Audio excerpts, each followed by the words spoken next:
Okay, I'm going to do an example with you. So we are going to look at president information.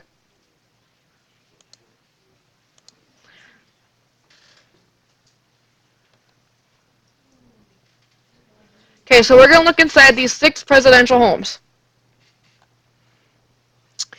While 1600 Pennsylvania Avenue in Washington may be the most notable presidential address, it isn't the only residence our presidents have occupied. Many of the homes and estates of U.S. presidents are open to the public today. They offer a glimpse into the lives of these men and their families when they stepped outside the public eye. Here are 6 presidential homes you can tour now. The first one is Harry S. Truman's Little White House in Key West, Florida. As soon as the first hint of winter chill swept through the nation's capital, President Truman and key members of his staff would head south to what has come to be known as the Little White House. It is a short distance from a beach on Key West. Truman's winter retreat was built in 1890 as an officer's quarter for the local naval base. In 1911, it was converted into a private residence. For a time, it served as a home for inventor Thomas Edison. He conducted experiments there during the First World War. From 1946 until 1952, Truman spent 175 days of his presidency at this southern getaway. After his death in 1972, the home played host as a respite for a number of subsequent presidents, including Jimmy Carter and Bill Clinton. It also served as the site of international peace talks between Armenia and Azerbaijan in 2012. Today, visitors can explore the bleached white home. It has nearly all of its original furnishings, including the famous "The Buck Stops Here" sign on Truman's desk. You also can stroll through the home's botanical gardens. Eisenhower National Historic Site in Gettysburg, Pennsylvania. A mere stone's throw from Gettysburg Battlefield, where one of the most significant battles of the American Civil War unfolded, you'll find former President Dwight D. Eisenhower's 189-acre farm and retreat. Eisenhower purchased the property in 1950 as a retirement home, but he and wife Mamie wouldn't stay in retirement for long.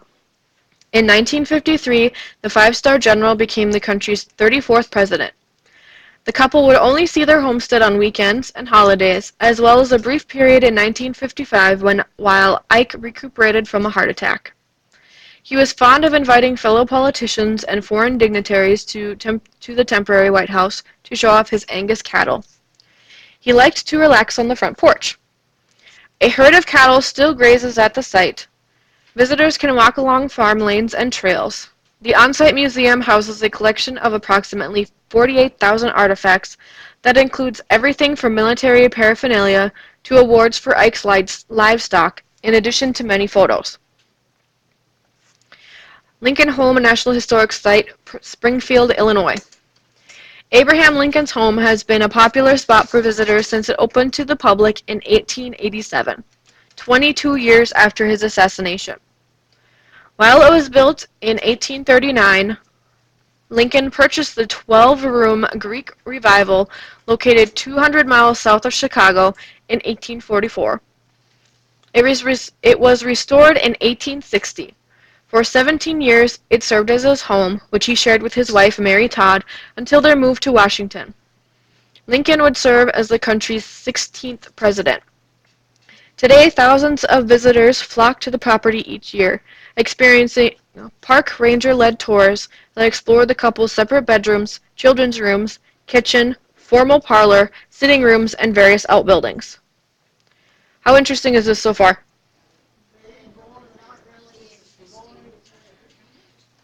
Some are interested, some not so much, right?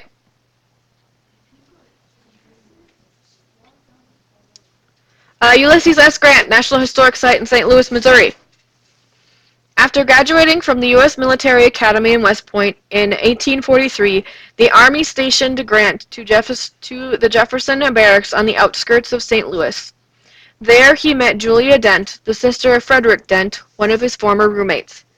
The couple married in 1848.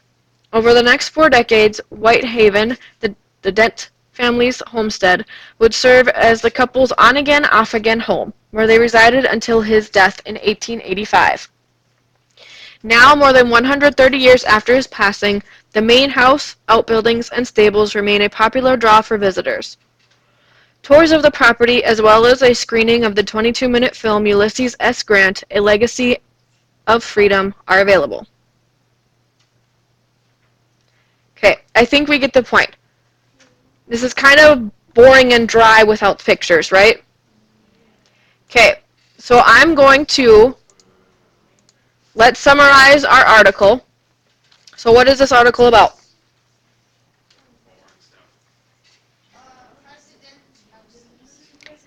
Ava.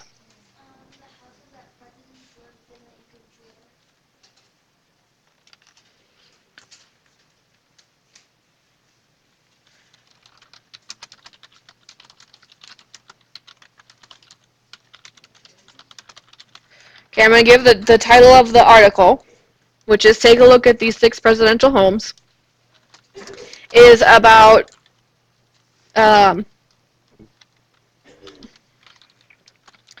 former presidents' um,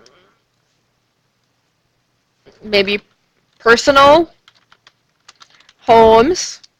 Is that about anything else?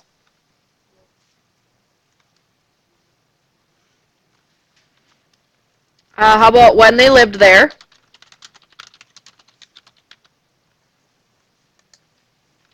And when they became museums.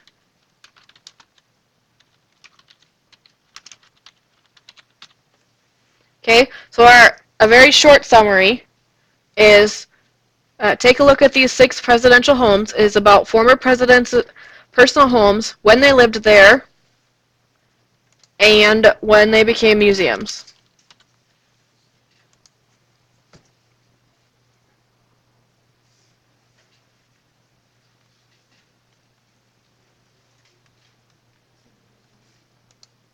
So then the next question.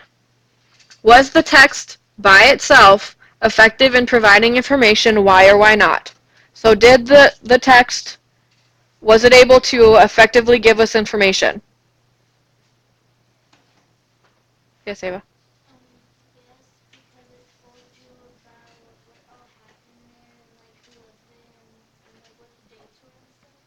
Okay. Does anybody have something different? I would agree with Ava, and I would say yes, the text was effective because it gave details to help me understand where and when these homes were used.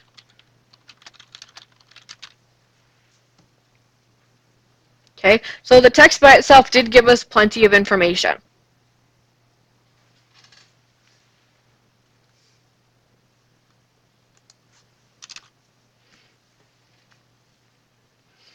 Did our article include graphics or audio?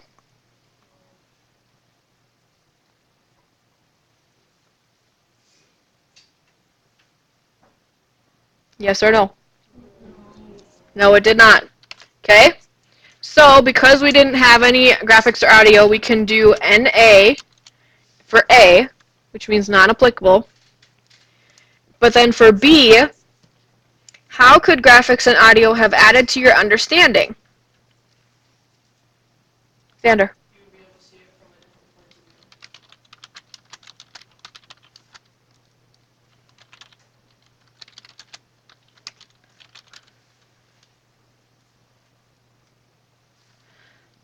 Austin.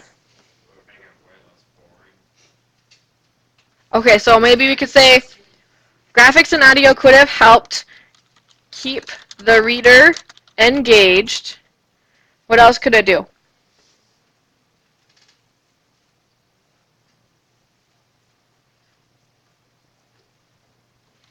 What do you normally use pictures and graphics for and audio? Right? And how does that help you?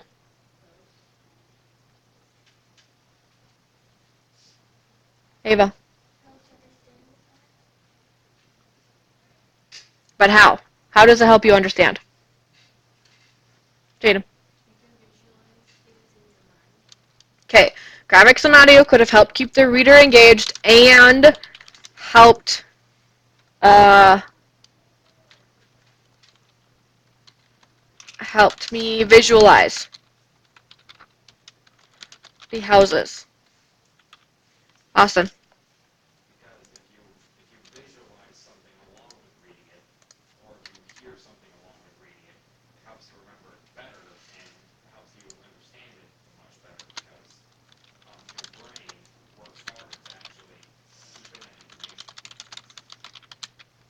Okay, so we could also say then that it can also help you remember details.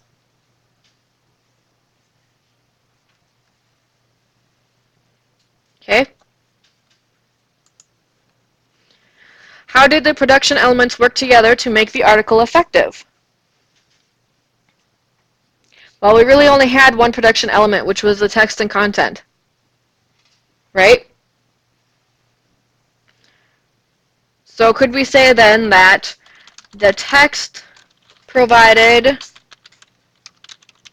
information and details, but graphics and audio would have helped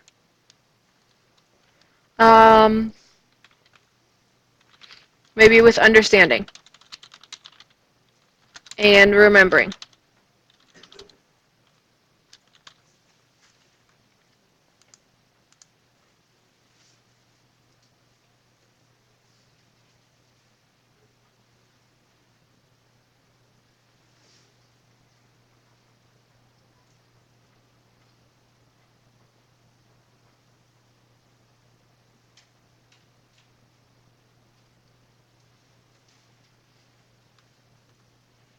Okay, we got it?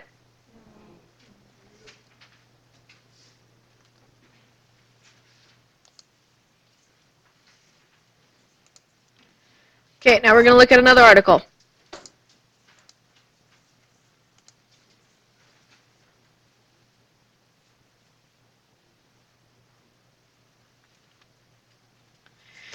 Right. While 1600 Pennsylvania Avenue in Washington, D.C. may be the most notable presidential address, it isn't the only residence our past presidents have occupied. From quaint boyhood homes tucked away in the countryside to private getaways just steps from the beach, many of the homes and estates of former U.S. presidents are open to the public today, offering a glimpse into the lives of these men and their families when they stepped outside the public eye. Here are 6 presidential homes you can tour now, just in time for the presidential inauguration year. Does this sound familiar at all?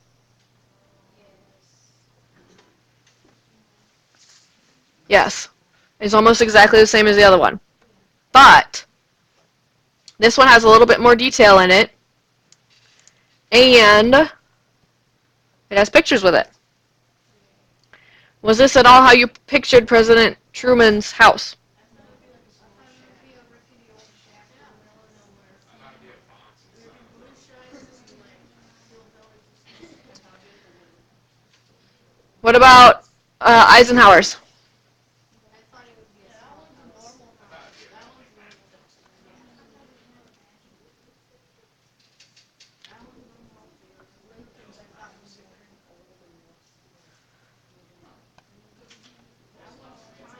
It had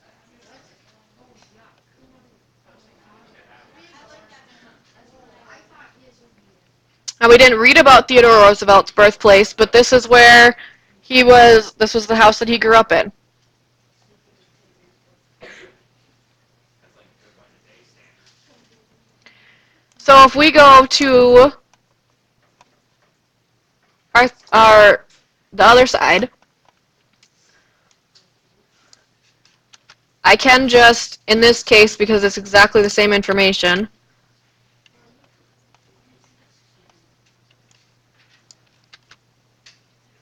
copy and paste it. However, you will not be able to do that on your article.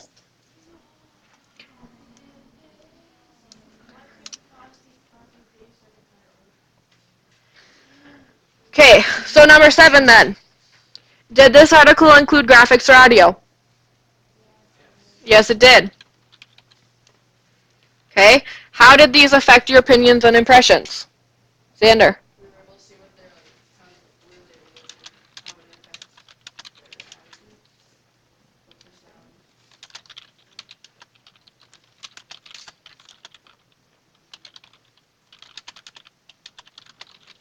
So we could say I was able to see the houses instead of just picturing it in my head. Okay? And because we don't need to answer B, we can just put N, A. Is there anything else that these graphics affected you?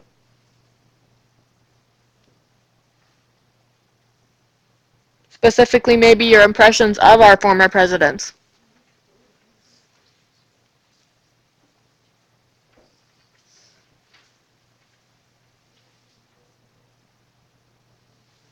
Austin. A couple of the houses made them look kind of poor. It made them look what? Kind of poor.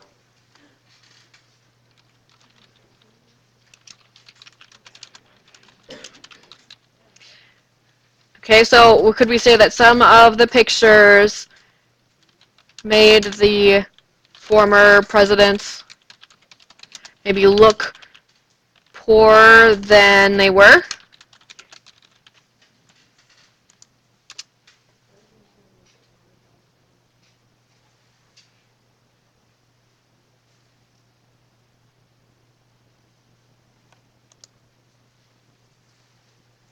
Okay, then how did our production elements work together to make the article effective? So how did the graphics, how did the pictures work with the text?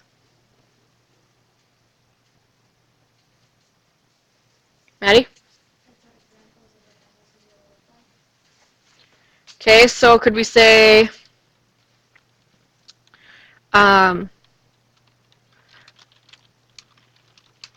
the pictures, what did you say, Maddie? Okay, the pictures were examples of the houses described in the text. What else? Did they do anything else?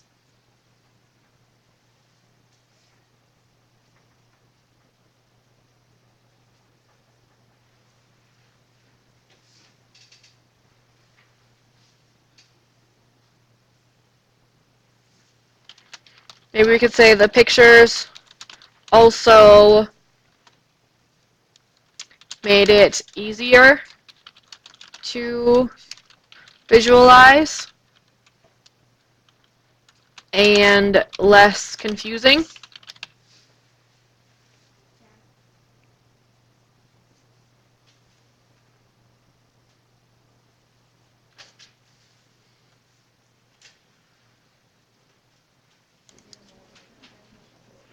Okay, so what we just did is what you're going to do on your article.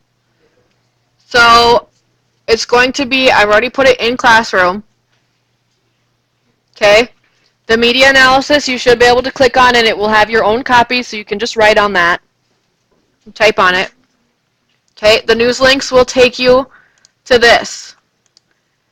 Your hour, so third hour is doing the Teen Makes video game. Okay? So this is, so make sure that you read, make sure you click on the top one first, and do that one first, and then do the bottom one. Yes, that's why there's two sides to the sheet.